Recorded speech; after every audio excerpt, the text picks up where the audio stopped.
this tire underneath the pumpkin.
So we just got it back to the shop, and we're gonna try to get this hood open, and it's actually chained shut with, I want to say it's 11/16 bolts.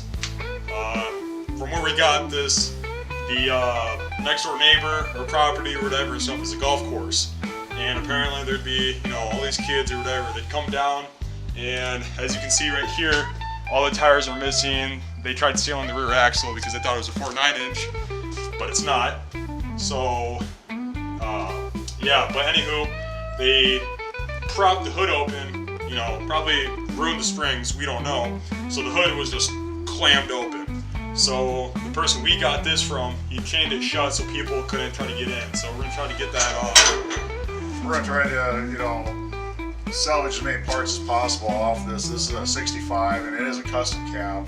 So that's the higher end model, has the higher end trim package and stuff, but there's tons of usable parts on this. And honestly, this thing, you know, we got this just as a parts vehicle, but it's actually in pretty good shape. So, you know, potentially, you know, we may look at even restoring this one as well. But for now, we got to do an inventory, see what's usable, what's missing, and get kind of an overall view of everything. The initial view that we saw when we picked it up today, this stuff was actually in pretty good shape. You know, even everything from like the cab mounts and stuff are not even rusty, which is surprising because this thing was sitting with no tires, sitting in the dirt in a field next to a manufacturing place for numerous years. So it's honestly in pretty good shape for the age and condition and where it was sitting. So first thing to do is get it opened up and start going through it and see what we got to work with.